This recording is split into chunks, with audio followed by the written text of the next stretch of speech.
Glory to the Father, Son, and the Holy Spirit, one true God. Amen. Welcome to yet another mind-blowing conversation here at Urho the Way. We have some echo issues. This is Father Renjan Mathew from Dallas, Texas. Our guest today is Malfono Shamosho Dr. George Kiraz. Malfono means the Syriac guru. Shamosho, a full deacon of the Syriac Orthodox Church, a pious scholar. Dr. George Anton Kiraz needs no introduction for those who are familiar with the world of Syriac Studies. He is the founder and director of Beit Mardutho, the Syriac Institute. He is the co-founder and president of the Gorgias Press in New Jersey. He was born in Bethlehem and immigrated to the United States. He attended California State University, where he obtained a degree in engineering. He then obtained a master's degree in Syriac Studies at the University of Oxford. He then joined the University of Cambridge, where he obtained an MPhil degree in computational linguistics and later a PhD. Currently, he is also serving as a lecturer in the Near Eastern Studies at the prestigious Princeton University. He has an extensive list of publications in Syriac Studies, Syriac philosophy, digital humanities, and so on. So it's blessed to have Dr. George Kiraz with us today. So let's welcome our guest, Dr. George Kiraz, to this live conversation. Thank you very much. Welcome, Malfono. Thank you. Thank you for inviting me. Thank you for joining us. Hope you had a blessed day. Yes. It was a busy day, but a good day. Great. Thank God. As you know, Urho the Way is an online outreach ministry to disseminate the love of triune God through the life and ministry and through the life and witness of the Syriac Orthodox Church. I have a few questions for you to start with. Then we can take questions from the audience as well. Sure. Is that okay? Yes, absolutely. Okay. Being a person born and raised in the birthplace of our Lord, tell us about your upbringing. Was there any unique imprinting because of your birthplace, Bethlehem, to follow your passion in Syriac? What was the inspiration? Yes. Well, when you're born in a place, even a famous place like Bethlehem, you can always joke and you could say, I was also born there. Of course, during your childhood, life is normative. It's like anybody else who is born in Bethlehem. You don't have any idea that some people in the outside world, of course, they would have a different take on it, because Bethlehem is the birth of Christ, and you get to be there all the time. And of course, it is a blessing. And now, retrospectively looking at it, it is a blessing. I remember in my youth almost every day going to the Church of Nativity. It is something that is very unique. And as my foundation in Syriac Studies in Bethlehem, I was sent to St. Mary's Church.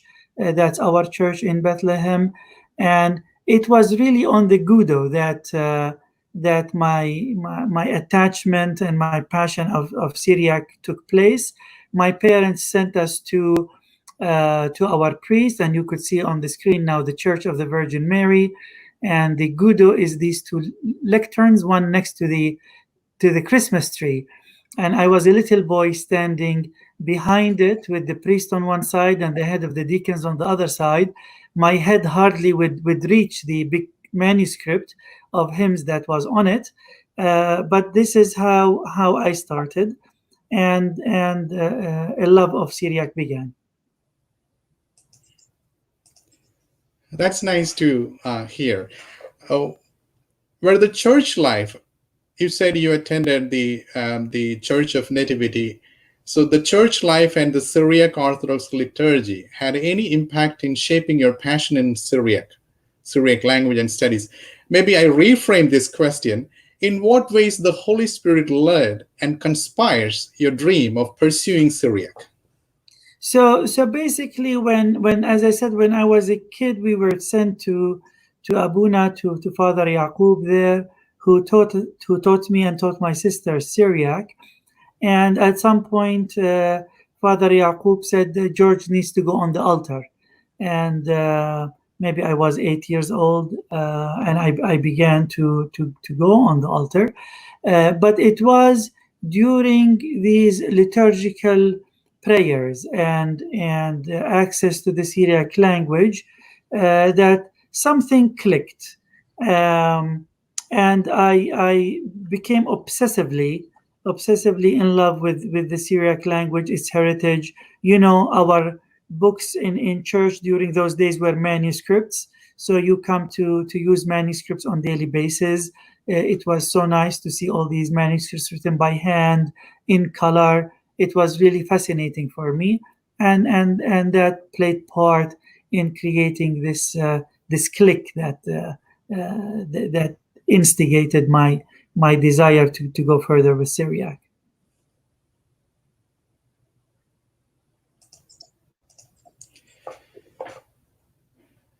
Coming from Bethlehem, north of Jerusalem, in the West Bank city, you have witnessed the ongoing struggle, the conflict, I would say the world's longest running and most controversial conflict between the Israelites and the Palestinians.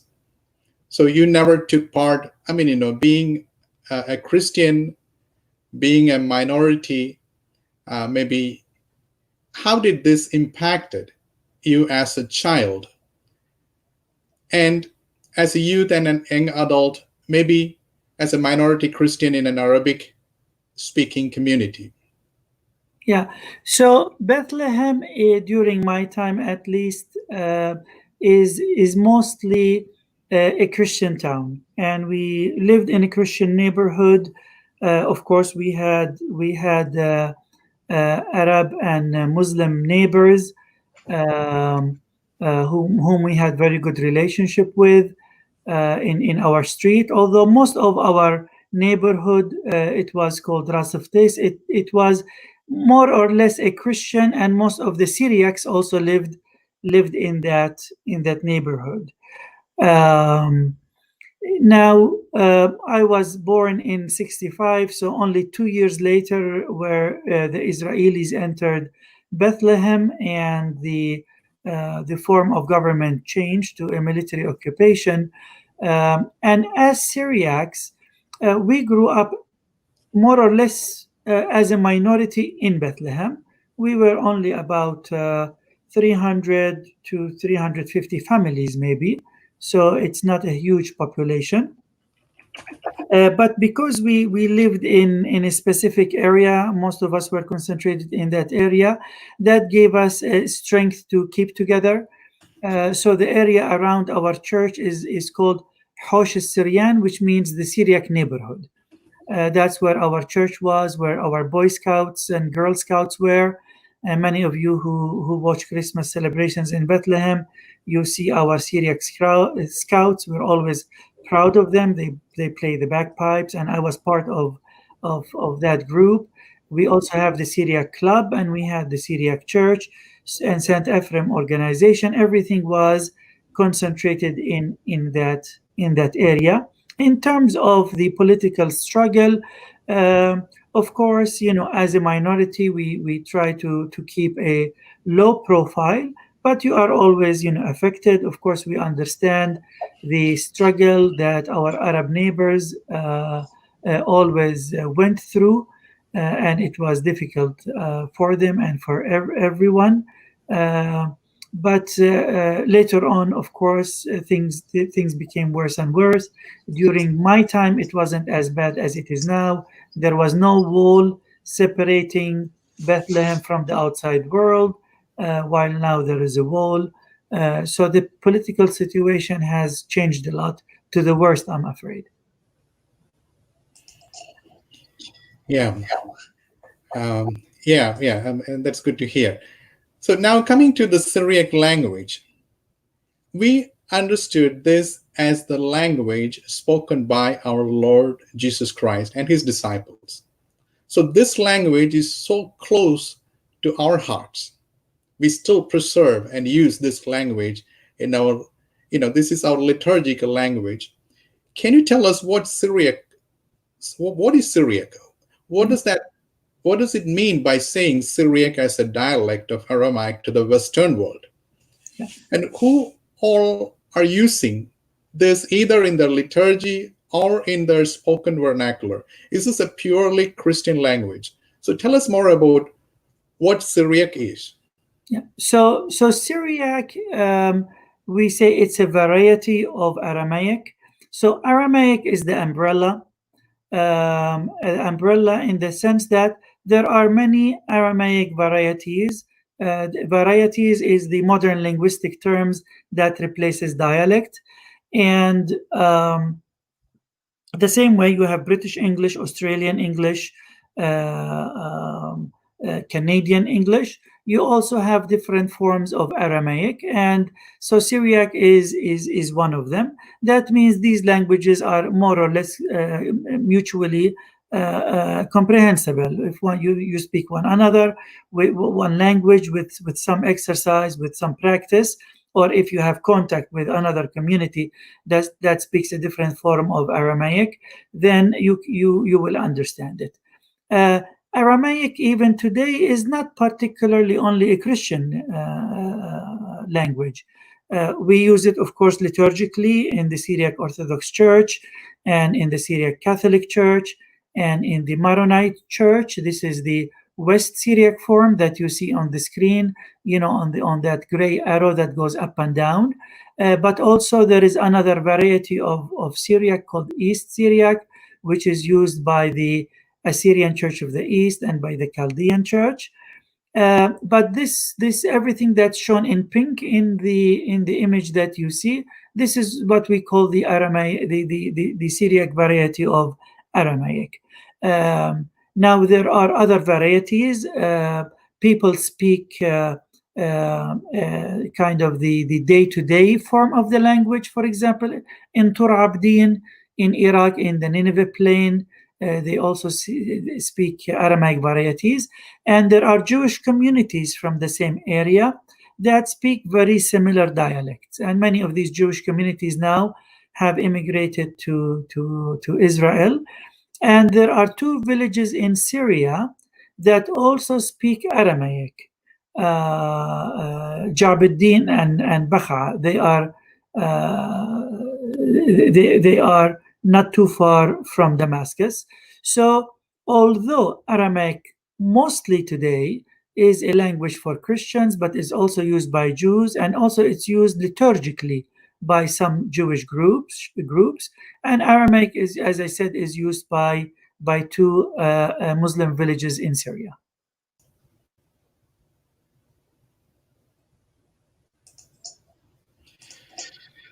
That's a very good explanation, and that picture tells a lot. Now, coming to your academic journey, so after obtaining a bachelor's degree in engineering, then you headed to Oxford to study Syriac, and you obtained a master's degree in Syriac Studies. Then you took an MPhil, an advanced master's degree in computer, speech and language processing from Cambridge. Then a PhD degree in computational linguistics, again from University of Cambridge. And before that, you had a startup company where you designed the first computer fonts for Syriac. It's incredible that you could always find a convergence between Syriac language and computational linguistics. Was this a planned journey? I mean, you had this equation in your mind, and when we see what we see is a linear progression of building a strong foundation in a niche domain. Why I'm asking this, A journey of academic excellence, following a passion, the ups and downs, the stories are always an inspiration to the youngsters. I may be wrong, but have noticed a trend in the diaspora community to pursue either engineering or a medical degree.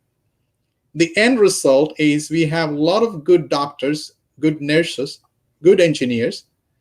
We always say that good is the enemy of great. But are we giving the right direction to the youngsters to have a signature in the human history, to have a signature in the scientific world by being innovative and creative and pursuing convergence? Please tell us about your adventurous and persistent journey. I think that uh, you can hook Syriac to many fields of professions in this life, and I know that probably with the Malayalis, the same way as with Middle Easterners, we're always pushing everybody to become an engineer or a lawyer or a nurse or a doctor. Uh, and it was the same with me. I was also pushed to become an engineer, and this is why my first degree is engineering, which I ended up not doing anything with it basically because I wanted to go through, towards Syriac and then merge Syriac with technology. Um, but I think, if you have the passion for something, you can always find a way. And I remember it wasn't a plan. It's not like when I went to study engineering, I wanted to do something Syriac. But I recall that when I was in my first programming class in college, we studied Fortran. The first thing that occurred to my mind is, can I get the computer to allow us to type and print in Syriac? Because until that time, there was no printing process for Syriac. The old printing press with metal type has gone, so its history has gone, and there was no replacement, and people had to write things by hand and duplicate it basically. And I remember my professor said, this is a very difficult problem and you have to learn assembly language. So I went and I learned assembly language in order to do it. So you always kind of try to find things. And I was reading a book about that had a chapter on how to play musical notations programmatically, and immediately I picked some musical notations for Syriac, and I wrote a Syriac music program as an exercise. So I always found kind of a way to attach Syriac to it. And the message to the youngsters is that of course you don't have to necessarily dedicate your career to Syriac, but you can always find a way. But there is nothing wrong with also dedicating your career to Syriac. During my time, it was very difficult to find a job, an academic job, even in Syriac studies. But that's not the case now. Of course, academic jobs are still difficult, but they are far easier than during my time.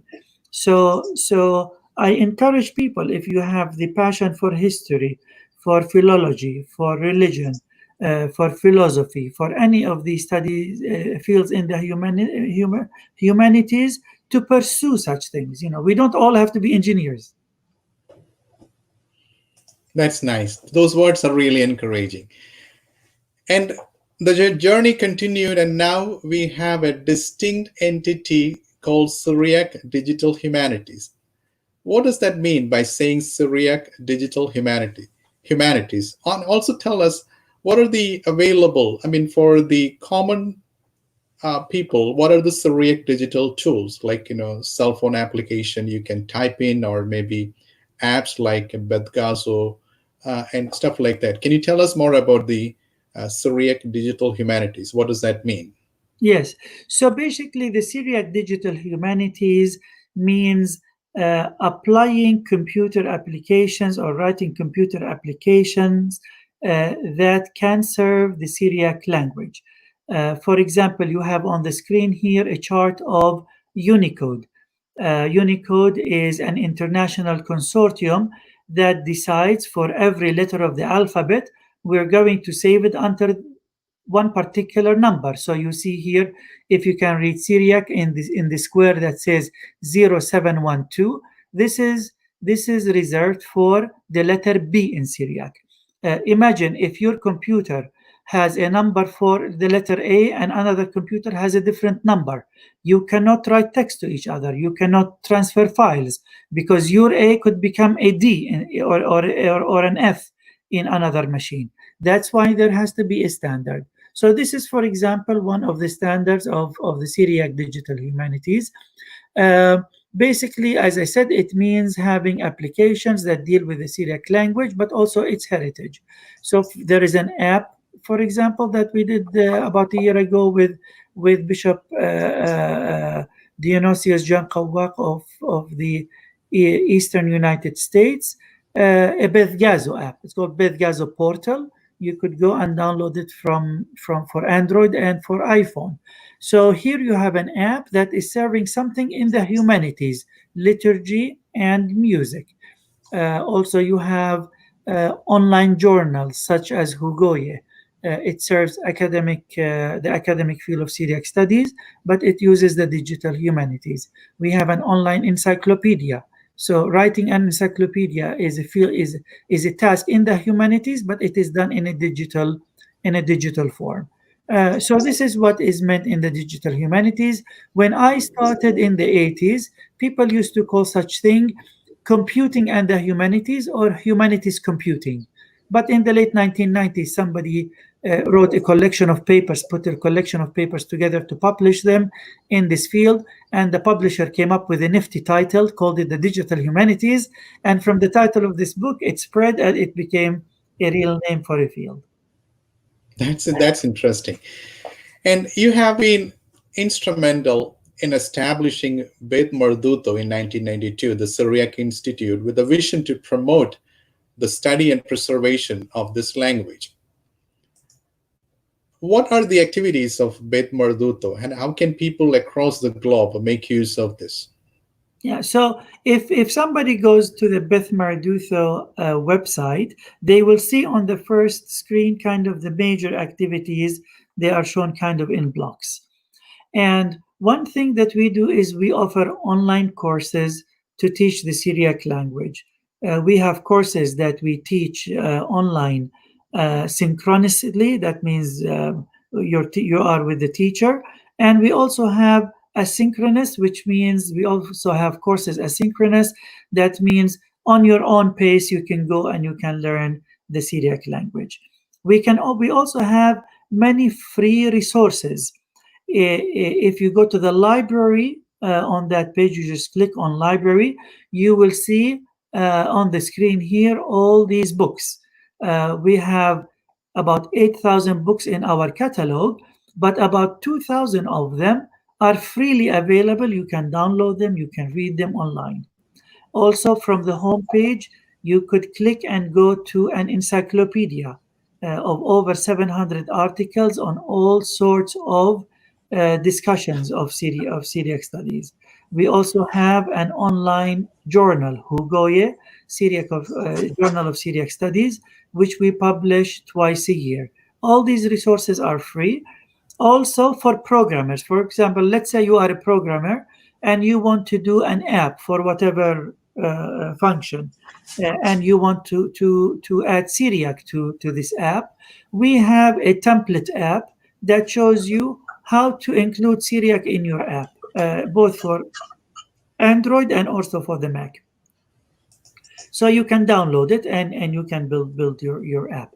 We also have a dictionary. If you go there to the Cedra button, basically on the home page, it takes you to an online dictionary of the Syriac language.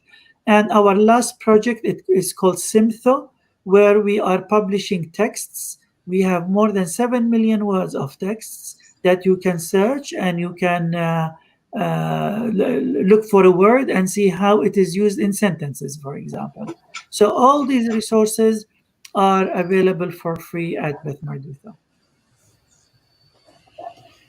Well, there is a vast electronic library on the bethmardutho.org website, and a lot of Syriac books you can see. What you can see right now is 8,500 volumes and collections. And as Dr. George Kiraz said, like, there's 2,000 volumes are completely free to download, and sharing this for the benefit of the viewers. And you can see, just go to the library, and there will be encyclopedia. There will be a lot of books that you can read, maybe out of print books, manuscripts. Many of the things are free. Maybe Dr. Kiraz will talk about, like, how can we support Syriac studies and research and support this nonprofit with membership initiative. Can you tell us more about that? Like, how can, we can get into Beit Mardutho and make use of all this? Yes, so if you go to bethmardutho.org, there is a button on membership, and that is one way of support. And it's an annual subscription, basically. And we use that money to run all our projects. We are all volunteers. None of us gets paid at Beit Mardutho, but any institution requires some money for the electricity and for running its projects. So we encourage people who can to go and click on membership and to support us that way. And there are 3 levels of membership. Another way to support us is to support our students. If you click on fellowships, you will see that every year we bring about 5 students to work on the projects of the digital humanities, so we can increase the free offerings that we give. And also we teach them all these digital humanities techniques. And usually these students are supported by families. We usually ask a family to pay $2,500 to support one student. And if you click on fellowships, you will see there a place where you could support a fellowship, and it will be under your name. Some people will call it the Mr. and Mrs. such and such fellowship, or it could be in memory of a beloved one. So it could be the such and such memorial fellowship. So you could do that, or for smaller amounts, people can do the membership. You can become a Zadiko, you can become a Makicho. The membership, we call it Bnei Beth Mardutho. We took the name from Bnei Qiomo, like Bar Qiomo and Beth Qiomo. So we call it Bnei Beth Mardutho.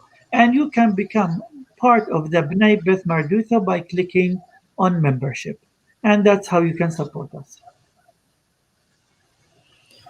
Yeah, I hope, a few will start supporting these kind of initiatives, as this is a non-profit, and people working at Beit Mardutho, they are doing their volunteer job, and we always try to preserve our language, but at the same time, when it comes to supporting, maybe we have maybe our attitude may be different. Let's hope and pray that these kind of initiatives are being supported by our faithful and all those who love the language of Jesus Christ. You are also serving as the lecturer in the Near Eastern Studies in Princeton, the prestigious Princeton University, and teaches courses like Introduction to Syriac and Intermediate Syriac. So what other activities, when it comes to research, what other activities you're engaged with, especially at the Near Eastern faculty at Princeton? Yeah, so at Princeton, I am a senior research associate at the Institute for Advanced Study, which is a separate institute from the university.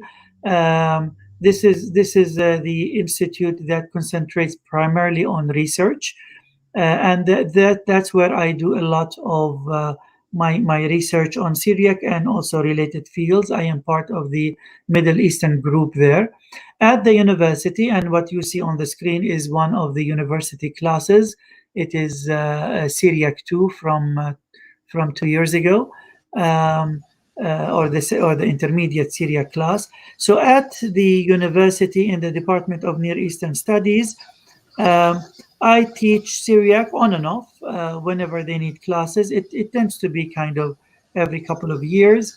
I teach a beginner's course. So this fall I will be teaching the beginner's course of Syriac, and in this then there's a follow-up course in the spring which will be intermediate Syriac. In the intermediate Syriac course, like the one you just saw on the screen, we will be sitting around the class, and in most of the course we will be learning grammar, but also primarily we will be reading texts. We will be reading texts of the church fathers, texts of philosophy, texts of history, biblical texts, secular texts, manuscripts. We will be looking at inscriptions, mosaics, all sorts of media and genre of Syriac texts. And you are also called the co-founder and president of Gorgias Press in Piscataway, New Jersey.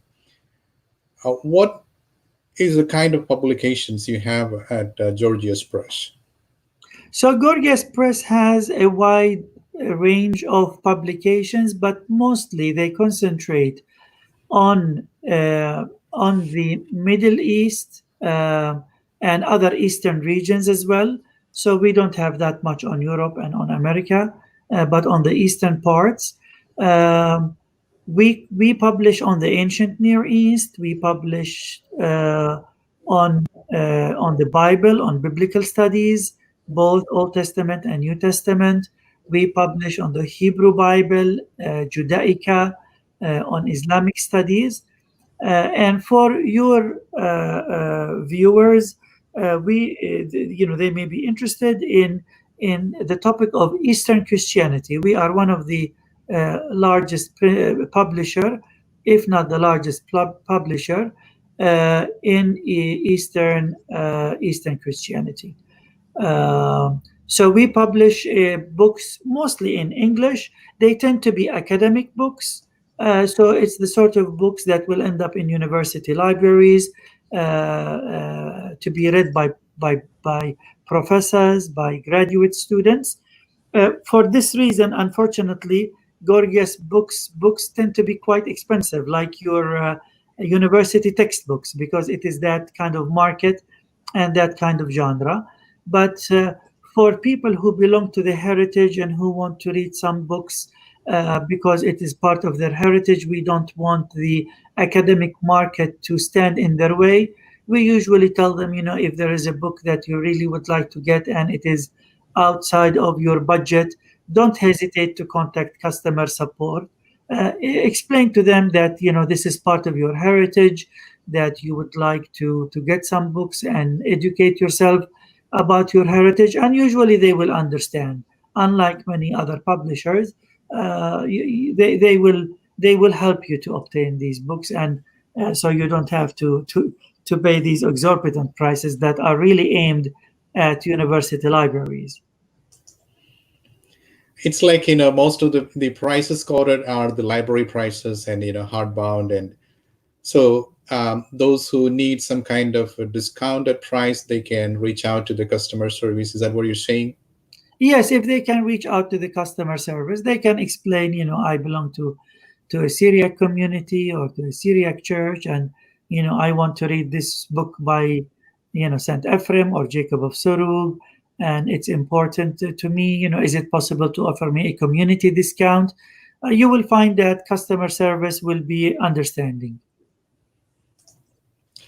Well, that's a very good information for the viewers. I mean, many people may be worried about the prices. Like, the tag is significantly. Yes. It's not the Walmart price. It's not the. it's a premium. So that's a good information. And one of the recent publications is the Syriac English New Testament. Can you tell us about the distinguishing features of the Syriac English New Testament? And of course, maybe one of the questions that, I would like to add here, many people are confused. When it comes to canonization of books, it's always confusing. Like, to talk about maybe this is something really elaborative. We need to talk maybe in a separate session.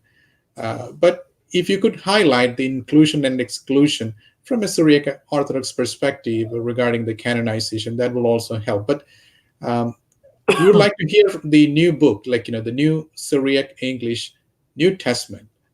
Yes. So the new Syriac English New Testament gives you the Syriac Peshitta text, which is the official text not only of the Syriac Orthodox Church but all of the Syriac using churches, the Syriac Catholics, the Syro-Malabar, Syro-Malangara, the Maronites, the Assyrians, the Chaldeans. All of these churches, their official text is the Peshitta text. So on one page, we give the Peshitta text. On the opposite page, we give an English rendering. And the English translation is from scratch, done by an international team of biblical scholars who are also Syriac scholars.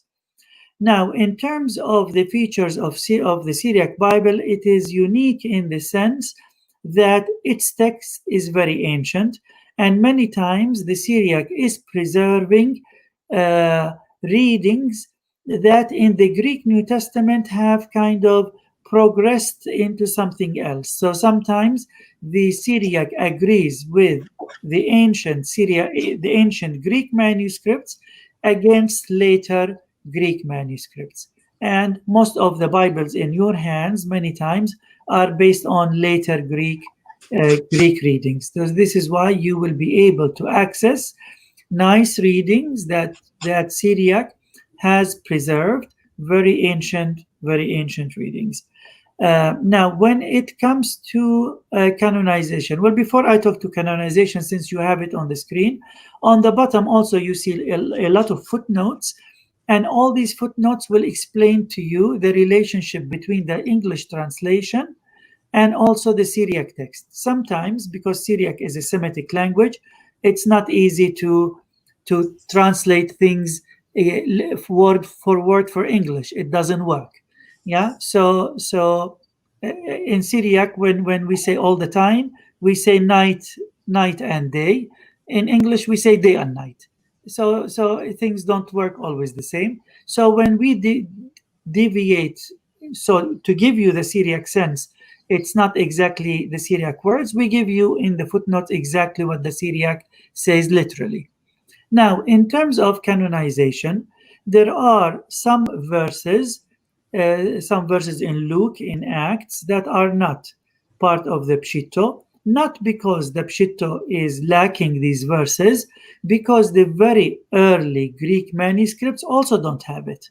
And now more and more I see English Bibles that are omitting these verses and putting them in the footnotes, because they are realizing that the older manuscripts don't have these readings. But at the level of books, there are two features that distinguish the Peshitta version. First of all, the book of Acts, the letter of James and Peter and John, these letters are all part of one collection. So after the Gospels, we have Acts, and right after Acts, we don't go to St. Paul. We have James, we have John, we have Peter. And if you go to the Syriac Orthodox Church, you notice that there are two readings before the Gospel. Of course, there are three readings. There's the Old Testament, but in the middle, you have the reading from Acts or James or Peter or John. That's one reading, because that is one corpus, that is one body. And then there is a second reading from the letters of St. Paul. So the arrangement of the books, their order is a bit different. In terms of books that are not part of the Peshitta, what we call the minor general epistles, 2nd John, not 1st John, 2nd John, 2nd Peter, not first, the second ones, Jude. These books are not part of the Peshitta, and if you go to a Syriac Orthodox Church, and as well as Revelation, if you go to a Syriac Orthodox Church, you may have noticed that you never heard these books read in the church. Never, ever. Because they are not part of the strict canon. Of course, in Eastern Christianity, the word canon and the order and canon of the books is not as rigid and as fixed as in the Western tradition. In the Western tradition, there is a dogmatic kind of canon set, while things are more fluid in the Eastern tradition. So these books are really not part of the official canon. We have them in the Syriac publication that we did, the Syriac English New Testament, based on 6th century texts. So they exist in Syriac, but not part of the Peshitta. When these books became part of the canon, even in the Greek church or in the Latin church, because they became part of the canon later. They are ancient books, but they became part of the canon later. When they became part of the canon, the liturgical setting of what do I read on this Sunday and what do I read on that Sunday was already set. So there was no room for these books to maneuver and to get a spot, because all the spots were taken already. That's the reason why you don't hear them in church. So this is the difference, the distinctive features of this edition and the other editions of the Bibles. But most importantly for our readers or for your viewers is that this is the Bible of the church fathers. The liturgy, the Syriac liturgy and its Malayalam translation, its Arabic translation, are not based on the King James Bible. They are based on the Peshitta. The Psalms that we read are not based on King James, they are based on the Peshitta. The hymns, the commentaries of the church fathers are not based on the King James, they are based on the Peshitta. So for them to make sense, you have to have the Peshitta in your hand, because if you have King James in your hand and you're looking at the Syriac hymn, you could see a discrepancy and you'll be like, what's going on here? Yeah, so that's why if you belong to any of these Syriac traditions, Maronite, Assyrian, Chaldean, any of these Syriac traditions, it will be good to have a Peshitta or English from the Peshitta in your hands. That's enlightening. Maybe at a later point, because many of the viewers have a lot of questions at this point. So why this book is included, why Revelation is not read? Maybe next time we can have a discussion on the canonization and the structure of the Bible, and maybe the features of the Bible itself. So that will be helpful. Now, when it comes to Gorgias Press, so I have seen. I was just looking at the website, and I can see that there is something called Gorgias Open. So it seems like some free ebooks are available. Yes. So if you go to Gorgias Press, and we talked that we have many publications that one would have to buy, but if you click on Gorgias Open, you will see a list of publications that, although you could buy it in hardcover if you want, like a hardback, you could also download the PDF and enjoy reading it. And the complete PDF, there is no restriction. So we do that in order to encourage people to read, but also we do that in order to make it easier for people who come from different economies to get our books. For example, we get even our Bible, because of the support of some foundations, is listed not very expensive. It's about $40 something. It's not $100. But let's say you are in Syria, or you are in Iraq, or let's say you are in India dealing with the rupee. The economy, the conversion doesn't really translate well, and it is difficult for us, of course, being here in America. It's very difficult. It's not difficult. It's impossible for us to price things according to the rupee or to the dinar in Iraq, or to any of these currencies. So in order to help out people, also many people who are in theological schools in South America, in Africa, in many other countries, we have this set of free books that people can download and read freely, and can share. You can also share it with other people, and we encourage you to share.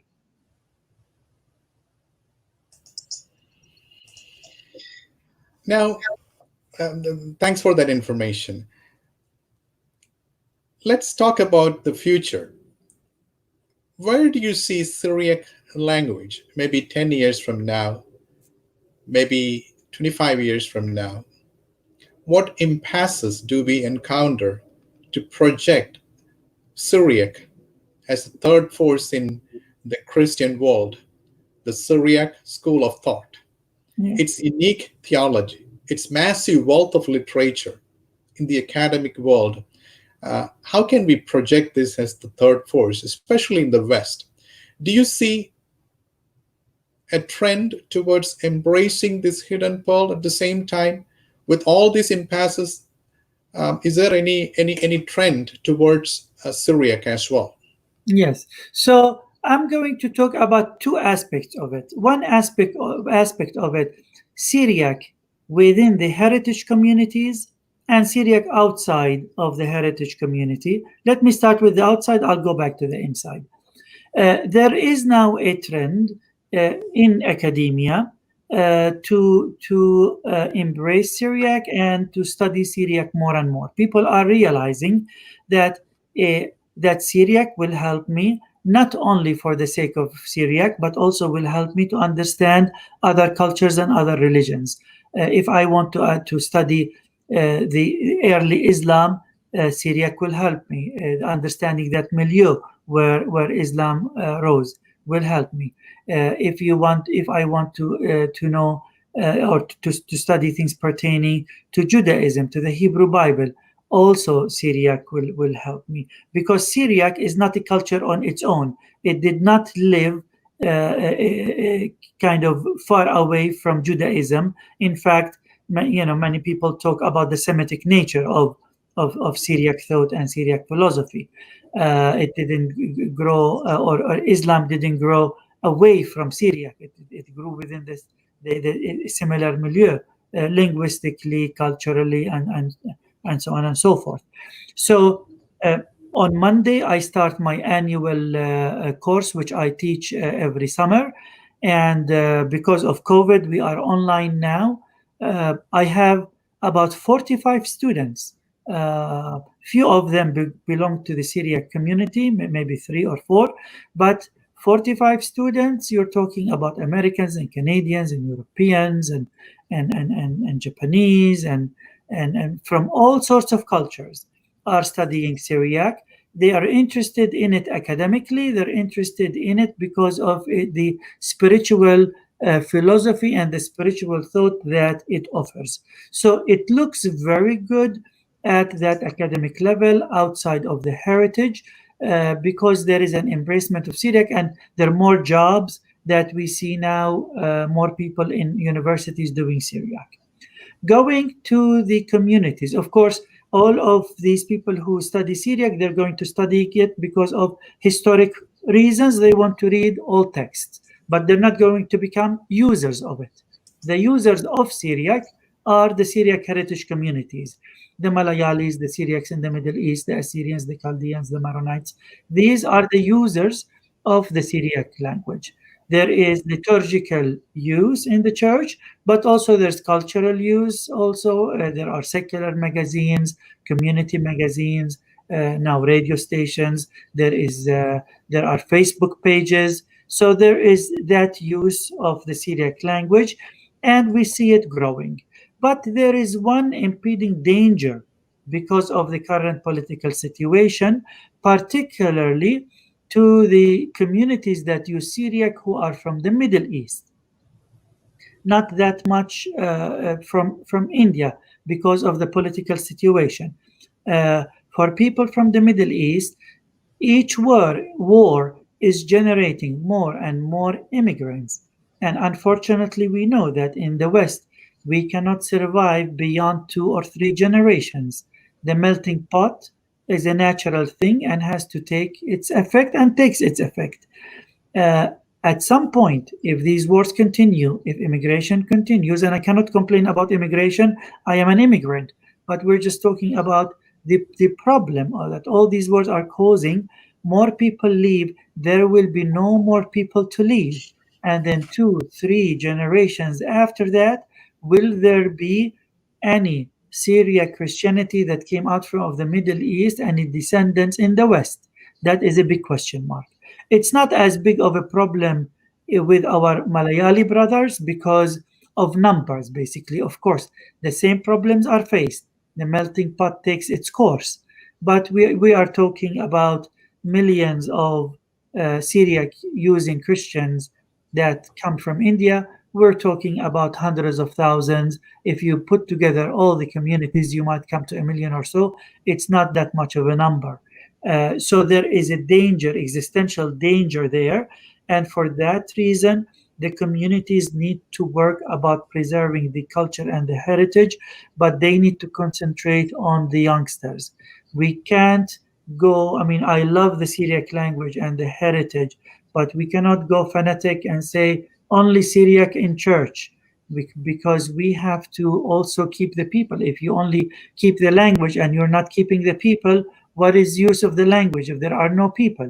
You've got to keep the people. And also, we have to open our minds and be acceptable to many people who would like to join our communities. As you know, I serve on the Patriarchal Committee for Missions, and we are in dialogue with many groups in South America, in Africa, in Asia, and sometimes locally. Uh, we culturally, as communities, we have to also be open to accepting and enlarging the community so that Syriac Christianity as a thought, as a philosophy, not necessarily because you want to convert people, we're not asking anyone to convert. Our commission only deals with communities that apply.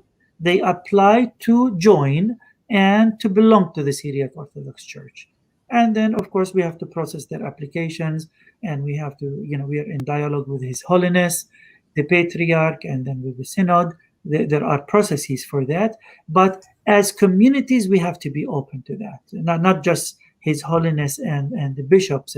The communities, the families need also to be open to that to ensure the survival and continuity of the liturgical heritage and the spiritual heritage. Well, glad that you brought this issue. Like, we always have this issue, like when it comes to our own, um, you know, languages, like for the Malayali community, the Malayalam, and for the Arabic community, the Arabic. But when it comes to the first generation and second generation born, these languages have nothing to do with that. And we always have a struggle to balance these two in the liturgical services. And you mentioned that we are more into the mission, we are more into reaching out people, and maybe Urho is again with the same kind of intention, like how can we reach out to people and to get more people attracted and to the church. And I'm serving in a mission church as well. So these are all the good steps. Like I'm serving in a St. Ignatius English chapel. So again, we try to take some baby steps to preserve our faith, preserve our language, and preserve our culture and heritage. At the same time, addressing to the demands, the contextual needs of the world. So tell us the baby steps that we could take in implementing Syriac as an optional high school language to study, maybe as a Sunday school, or maybe in the Sunday school, or maybe as as a curriculum or a program in the adult Sunday school. And along with that, I have another question. Is there any advocacy initiative to promote Syriac studies? That's how the world operates. The Washington operates. Like, do we have any advocacy initiatives to promote Syriac studies? So, in terms of the baby steps, one thing that I love when I watch Malayali Syriac Orthodox liturgies is that almost every prayer will begin with something like with one or two Syriac words, Morio Aloho, and then every single word will end with Hosho Wabkhulis Ban el Olmin. And this is also the same tradition that I grew up with.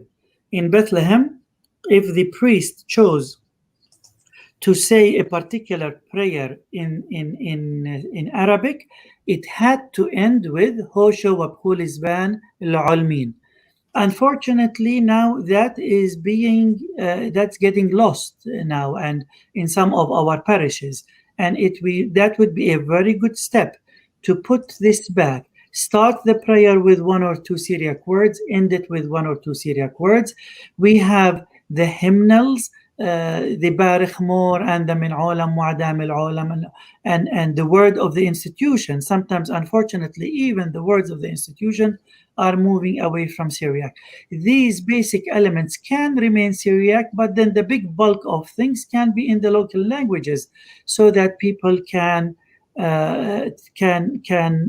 understand.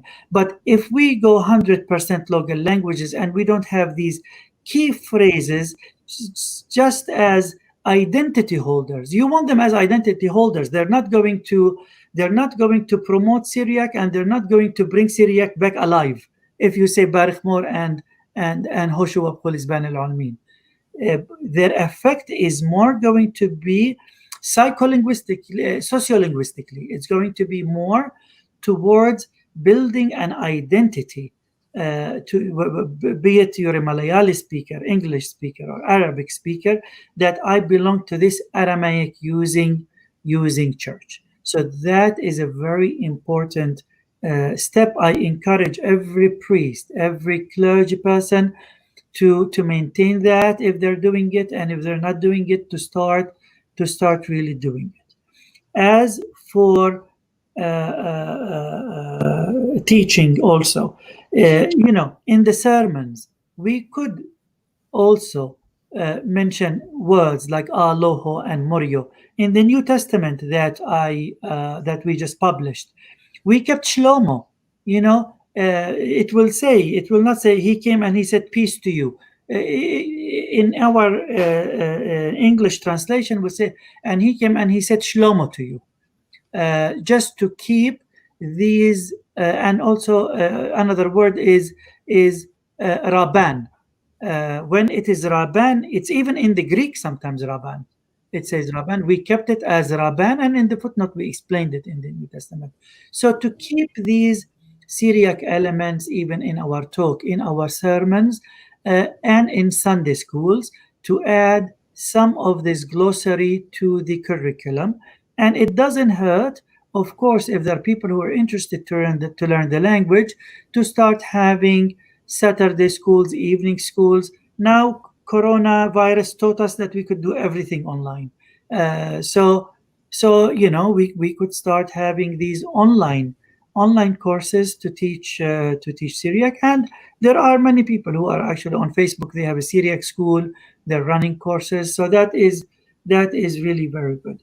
As to the advocacy at the Washington, D.C. level, I'm not sure if we have the numbers to push that. And we also have not been very strong in advocacy. Some of the Eastern churches, our sister Eastern churches, have a bishop in Washington, D.C., whose job is advocacy, who's running an office of a bishop. That means he has staff. And that bishop with that staff, they are running advocacy that pertains to their communities. We don't have that. And that is something that is essential to have if we want to have voice. And we have a number of Syriac individuals who have good ranking jobs in the government. But it's also good to organize an office for advocacy. One of my cousins works in the White House, for example. And I know somebody from our community here who works with advocacy groups, with a firm that's a lobbying firm, and there are others. So these people will be very happy to help to establish a more formal advocacy group in Washington, D.C. That is really needed. And of course, it will be good if our hierarchs from different churches, Malayali churches, Syriac Orthodox churches, Assyrian churches, Chaldean churches, Maronite, Syriac Catholic churches, because basically we have a lot in common. And there are things that are not in common, but at least we can work on the things that we have in common. We will have a bigger voice. It's good that you mentioned in this floor in this online platform that we need advocacy, like we need lobbying. I still believe that we'll still have numbers. Like there are many communities who are less in number, but they're able to get things done from Washington. It's all many times, maybe we are an egoistical, people more interested in fighting each other rather than benefiting each other. So maybe this is the time to switch the focus, and we need to advocate for our Syriac studies, our heritage, and how this can be preserved. This can be a mainstream thing as well if we could do that in the proper way. Um, One of the most important thing that we may need to address, how can we, or in what all ways we can impress the youth in pursuing Syriac, either as a study or maybe as a passion, or maybe something that is related to their faith. So what we know that the Western world is not showing the same kind of enthusiasm in learning Greek or Latin or Hebrew when it comes to Syriac. How do you envision the youth to participate in Syriac studies? Yeah, so my message to the youth, especially the high schoolers and the undergraduates, uh, in many of your courses, you will have assignments where you have to do a project on some topic or another. Pick a topic that pertains to your community. It could be liturgical. If you come from the Middle East, it could be about the genocide. It could be about the Aramaic language. And I have a number of high schoolers and college students who sometimes come to me and say, Malfono, we have this assignment. I chose a Syriac topic. Can you help me find the references? And of course, we're always happy to help you to guide you to which books to read. And this will be a test for you. You have to do the assignment anyway. I mean, you could do it on any other topic. Might as well do it on a topic that pertains to your heritage, and this will be a good test. Is it something that I am excited about? Is it something that is flaring something in me? And maybe you would like it. Maybe you would fall in love with it. Maybe you will decide to pursue it as a passion, and you would go and you would study a field in the humanities, and you study Syriac or a related field. Or maybe you decide, no, I want to become the engineer, I want to become the nurse, I want to become the doctor, I want to become the lawyer, but I want to minor in Middle Eastern studies. I mean, there's nothing stopping you from minoring in any of these areas. You can minor in theology, you can minor in anything that is related to Syriac, and you can go on with your professional money making job. But then, at least when you minor in these things in the community, we don't all have to jump on George Kiraz when we need help with him, with a journal, with an article, because George Kiraz, and I'm not the only one, there are others, but we don't have, there are only 24 hours in a day. We can't help everybody. So when you have people who know about the community, then you will have many more people who can help with newsletters, with Sunday school curriculum, with weekend courses, with journals, with blogs. You don't have to always go to us for tech support, Syriac tech support. I mean, you will be self-sustaining.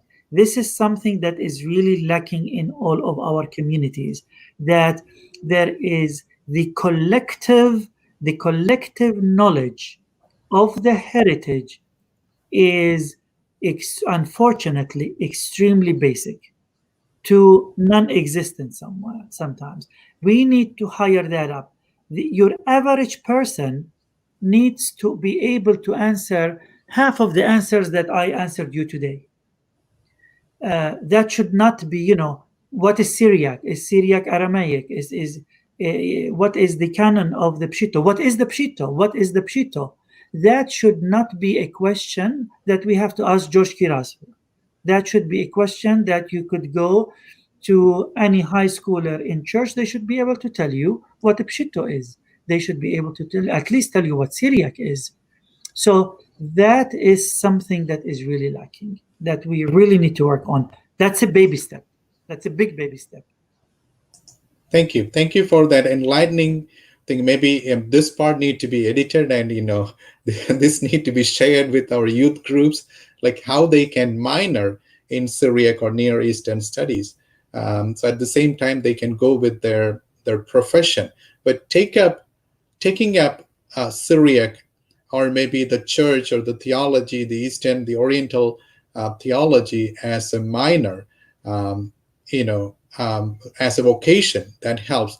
Maybe we need to tell our youth that you can have a profession and you can have a vocation in Syriac or in Oriental studies. So we have a lot of questions from the viewers. Is it okay if we take at least one of them? We have as many as you want. You can see here, Dr. Kiraz, is there anything unique about Syriac in the Middle East compared to Syriac found in Kerala, either spoken or written? Yeah. So, of course, because Syriac is just sociolinguistically, from the social perspective, is a language of the Middle East. That means there are communities that speak Aramaic forms or varieties on day-to-day basis. Of course, you will not be able to find that in Kerala or in South America or anywhere else, because it's not a local language. So if you go to Southeast Turkey, there are many villages. This is the native language. If you go to northeast Syria in the Qamishli area, if you go to Iraq in the Nineveh plain, many Syriacs and many Chaldeans and many Assyrians who speak it. In Syria, I mentioned the two villages. So from the spoken modality or the spoken form of the language, obviously you will find that in the Middle East. You will not find it in Kerala. In terms of usage in the church, both in Kerala and in the Middle East, you will have a hybrid model where Syriac is used for certain parts and then the local languages are used for certain parts. This may be a funny question, like the way the Malayali priest pronounced Syriac, that's completely different from a native speaker. And many times there are situations like I would say bullied, or maybe it's a kind of joke, and sometimes like the way we speak, like there's a lot of loading on the accent with the Malayalam accent, even on the English, and when it comes to Syriac as well. So how do you see that? Like again, the chanting, the hymns, it's all completely different. Sometimes the Malayali singing Syriac is more melodious. Do you feel that way, or do you feel the other way? Yeah, so obviously when you hear Malayalis praying in Syriac, you will instantly know. But this is normal because of the influence of Malayalam. In Syriac, we have some sounds that are difficult for Americans, Europeans, Malayalis, and others to sound. We have a ha and a qa and a a and a ta and a sa. So these are sounds that don't exist in other languages, and when they don't exist in your language, it doesn't mean it's impossible for you to say them. All what it means is that your tongue and your throat and your lips are not used to them. They cannot say them unless you are willing to train them, and if you train them, you'll be able to. For example, in Malayalam, you have many sounds where your tongue is rolled back like this. Yeah. And I cannot roll my tongue back like this because none of my sounds in Arabic or in Syriac, the tongue can go back like this. But my tongue can, not even my tongue, and down here near the esophagus, I can close. I can close, not 100%, but in fact, in some sounds I can close it 100% and make a ka ka ka ka ka sound. You can make a normal K sound. You're doing exactly the same closure, except that you're closing the air up here inside your mouth, not down here. Yeah. Why? Because your throat is not used to it. When you were a child, your throat did not get trained about using it, and that's why you cannot pronounce it while we can pronounce it. Thank you. So there are a lot of questions from the viewers, and the Urho the Way team, they have again more questions, but we are running short of time.